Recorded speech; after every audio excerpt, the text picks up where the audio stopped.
Bayangkan sebuah rumah dengan lemari besi berisi emas, pintu sudah dikunci rapat, keamanan terjamin, namun suatu pagi muncul aturan baru. Kunci itu bisa diambil paksa, akses ke emas dibatasi, bahkan pemilik sahnya dianggap tidak berhak penuh atas harta sendiri. Situasi itulah yang kini terjadi pada tabungan di bank. Uang hasil kerja keras, lembur, usaha kecil-kecilan, tiba-tiba bisa dianggap nganggur dan terancam diblokir. Pertanyaan besar pun muncul, siapa sebenarnya pemilik tabungan itu? Apakah benar rakyat atau justru negara yang kini menentukan nasib setiap rupiah?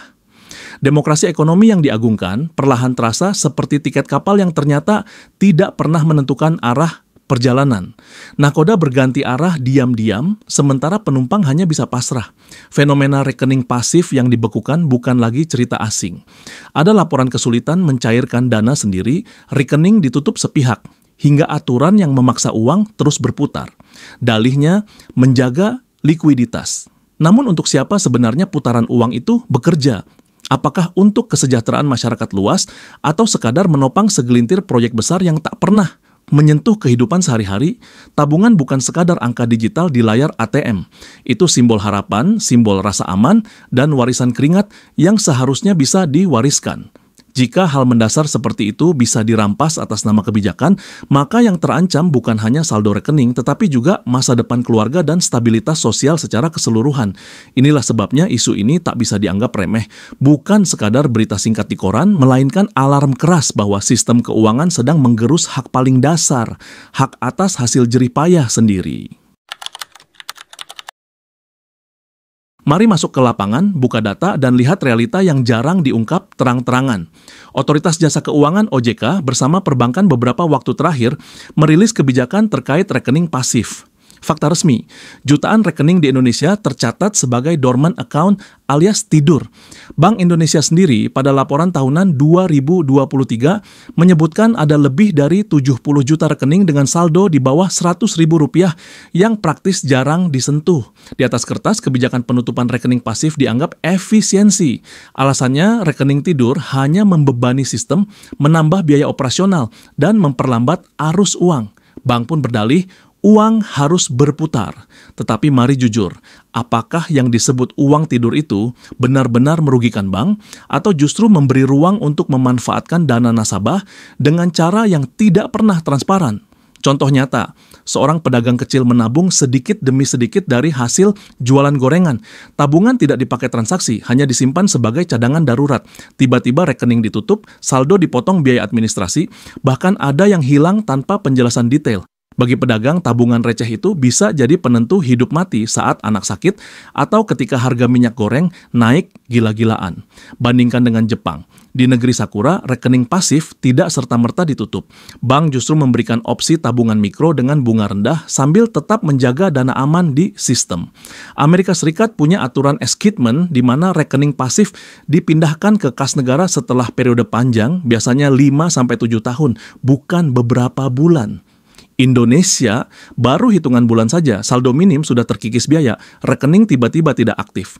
Ironi makin jelas terlihat di lapangan. Di satu sisi, pemerintah mendorong budaya menabung. Di sisi lain, tabungan kecil dianggap beban. Slogan "Ayo menabung" akhirnya berubah menjadi "Ayo habiskan", kalau tidak akan disapu bersih sistem perbankan. Data BPS memperlihatkan 60% rumah tangga di Indonesia tidak punya tabungan darurat lebih dari 3 bulan pengeluaran. Artinya, bagi mayoritas rakyat, tabungan kecil justru vital. Namun, sistem memperlakukan tabungan tersebut seakan sampah digital yang harus dibersihkan. Fenomena ini menciptakan jurang ketidakpercayaan. Bank yang seharusnya menjadi tempat paling aman berubah menjadi etalase toko. Terlihat rapi dari luar, tetapi di dalamnya penuh aturan yang bisa menggerus milik nasabah kapan saja. Masalah rekening pasif dan tabungan yang diblokir bukan sekadar soal teknis perbankan. Ini adalah cermin dari sistem yang pincang, kebijakan yang setengah matang, dan mentalitas birokrasi yang lebih mirip tukang parkir ketimbang pengelola negara. Semua dimulai dari paradigma. Uang rakyat dianggap aset negara yang bisa diatur seenaknya. Perbankan Indonesia selama puluhan tahun dibangun dengan model fractional reserve banking. Artinya, uang yang disimpan nasabah tidak benar-benar diam. Bank memutar kembali dana itu dalam bentuk kredit, investasi, atau obligasi. Jadi ketika ada jutaan rekening kecil disebut tidak produktif, itu jelas ironi. Faktanya, sekalipun saldo receh, bank tetap memanfaatkan dana itu untuk bermain di pasar uang. Lalu kenapa mendadak dilabeli beban? Penyebab utama justru ada pada tekanan sistemik. Likuiditas bank tergerus oleh utang pemerintah yang semakin membengkak. Per Agustus 2024, total utang tembus 8.300 miliar rupiah. Surat utang negara yang ditawarkan harus terus diserap bank dan lembaga keuangan domestik. Jadi ketika tabungan masyarakat tidak berputar, ada keresahan di elit. Bagaimana caranya agar dana-dana kecil ini ikut dipaksa mengalir ke sistem? Hasilnya, kebijakan rekening pasif dipangkas, dana dicairkan, dan likuiditas masuk mesin besar bernama negara. Lihat juga mentalitas birokrasi. Ada obsesi terhadap angka statistik. Jumlah rekening aktif harus naik, volume transaksi digital harus tumbuh. Semua demi laporan indah di atas kertas. Tetapi laporan itu seperti peta palsu di tangan nahkoda. Kapal seolah menuju surga, padahal aslinya ke jurang. Tokoh perbankan kadang menyebut ini bagian dari edukasi finansial. Katanya, supaya rakyat terbiasa memakai uang secara produktif. Tapi mari ketawa sebentar. Produktif versi siapa? Apakah rakyat kecil yang sekadar menabung buat biaya sekolah atau konglomerat yang butuh arus dana segar demi proyek properti di pinggir kota? Lebih parah lagi, ada kultur asal ikut aturan pusat. Bank di lapangan seringkali tidak punya keberanian melawan. Akhirnya yang jadi korban adalah nasabah paling lemah. Saldo tipis, rekening jarang dipakai tapi paling gampang dipotong. Sementara rekening jumbo dengan transaksi ratusan miliar, aman tentram. Bahkan dapat bunga spesial. Disinilah wajah nyata sistem keuangan terlihat. Dari luar tampak modern, digital, futuristik, tetapi di dalam masih penuh bias kelas sosial. Tabungan kecil dianggap beban, tabungan besar dijaga mati-matian. Analogi sederhana, bank ibarat restoran mewah. Pelanggan kaya disambut karpet merah, dapat kursi empuk dan porsi spesial. Pelanggan kecil, kalau lama makan, langsung diusir. Bahkan piringnya disapu bersih sebelum sempat kenyang. Kebijakan rekening pasif dan pemblokiran tabungan kecil bukan sekadar soal saldo receh yang lenyap. Efek dominonya jauh lebih luas, merembet ke ekonomi, sosial, bahkan politik. Pertama, dampak pada kepercayaan publik. Bank selama ini dipromosikan sebagai tempat paling aman menyimpan uang. Namun, ketika akses bisa ditutup sepihak, rasa aman berubah jadi curiga. Kepercayaan yang runtuh ini berbahaya karena begitu masyarakat merasa bank tidak bisa dipercaya, pilihan ekstrem mulai muncul. Tarik tunai besar-besaran, simpan uang di bawah bantal, atau pindahkan aset ke instrumen non-formal.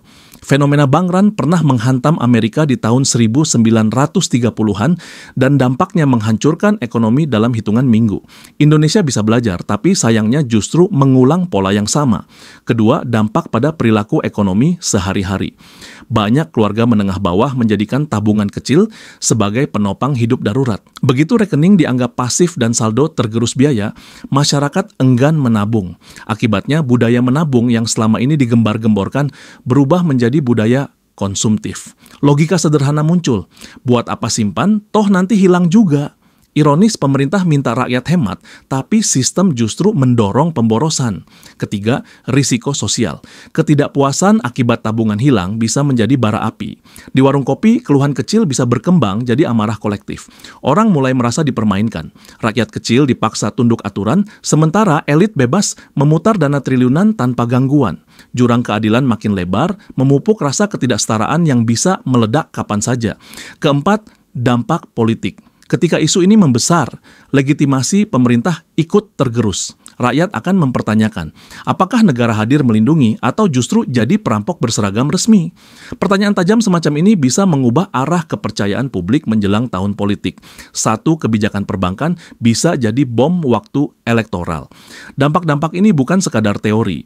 Coba bayangkan pedagang kecil yang kehilangan saldo Rp500.000 di rekening pasif. Bagi ekonom, jumlah itu receh. Bagi pedagang, itu bisa jadi modal beli bahan baku untuk sepekan. Satu kebijakan yang tampak sederhana di atas kertas, di lapangan bisa memutus rantai nafkah. Dengan kata lain, jika kebijakan semacam ini dibiarkan, bukan hanya rekening rakyat kecil yang habis, tapi juga fondasi kepercayaan terhadap sistem ekonomi. Dan ketika fondasi runtuh, yang roboh bukan satu dua rumah, melainkan seluruh bangunan bangsa. Setiap masalah besar butuh jalan keluar yang berani, bukan sekadar tambal sulam kebijakan.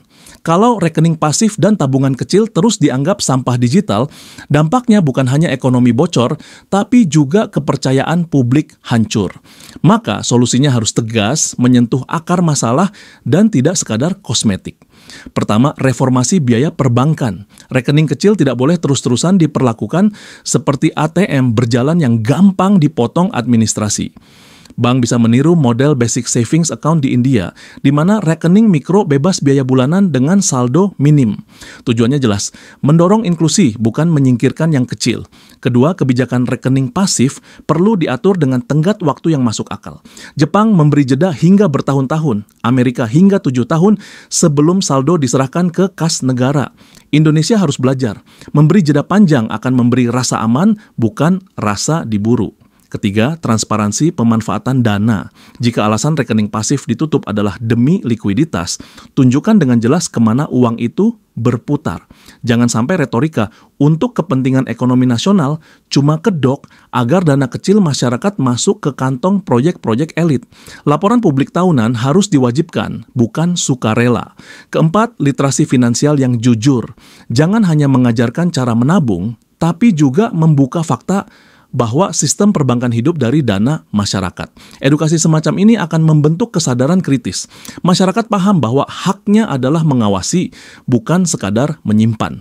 Kelima, pengawasan ketat oleh regulator. OJK dan BI tidak boleh sekadar jadi stempel. Harus ada mekanisme pengaduan cepat, transparan, dengan hukuman nyata bagi bank yang semena-mena menutup rekening atau menggerus saldo tanpa notifikasi yang jelas. Intinya, solusi ada di keseimbangan. Bank memang butuh likuiditas, tapi rakyat juga butuh rasa aman. Kalau negara mau disebut pelindung, maka yang kecil harus jadi prioritas, bukan korban pertama. Kalau tidak, jangan salahkan masyarakat ketika mulai menarik diri dari sistem formal, lalu menciptakan ekonomi bawah tanah yang jauh lebih berbahaya bagi stabilitas bangsa. Solusi ini mungkin terdengar sederhana, tapi butuh kemauan politik. Selama pengambil keputusan masih nyaman dengan retorika tanpa aksi, masalah ini akan terus jadi bara api. Tabungan yang disebut nganggur hanyalah istilah halus untuk menutupi kenyataan sistem sedang lapar, likuiditas, dan mencari mangsa termudah. Rekening kecil disapu bersih, rekening besar dilindungi rapat-rapat. Ironi ini tidak bisa dibiarkan, karena dari sinilah kepercayaan publik bisa runtuh total. Poin pentingnya jelas, tabungan bukan sekadar angka digital, tapi simbol jeripayah, simbol keamanan, dan simbol harapan. Jika akses terhadap hal mendasar ini bisa ditutup sepihak, maka rakyat bukan lagi pemilik uang, hanya penyewa yang setiap saat bisa diusir. Pertanyaan besar sekarang, sampai kapan masyarakat rela diperlakukan seperti ini? Apakah terus diam atau mulai bersuara? Apakah sistem keuangan dibiarkan jadi mesin penghisap yang hanya berpihak ke atas atau dirombak supaya adil dari bawah? Perlu diingat, setiap kebijakan absurd punya konsekuensi. Dan konsekuensi terbesar bukan hanya hilangnya saldo, tapi hilangnya kepercayaan. Ketika kepercayaan hilang, apapun bisa runtuh, ekonomi, sosial, bahkan politik. Jadi, isu tabungan pasif ini bukan sekadar urusan teknis perbankan. Ini alarm keras, alarm bahwa fondasi ekonomi sedang digerogoti. Alarm bahwa rakyat kecil sekali lagi jadi korban pertama. Pilihannya hanya dua, biarkan sistem terus berjalan seperti kapal dengan peta palsu atau paksa perubahan sebelum kapal itu menabrak karang. Kalau narasi ini terasa nyantol, berarti ada sesuatu yang mengganggu logika sehat. Jangan simpan sendiri. Tekan tombol like, tulis pendapat di kolom komentar, dan sebarkan video ini biar makin banyak yang melek soal permainan sistem keuangan. Karena kalau diam, pelan-pelan semuanya bisa hilang tanpa disadari.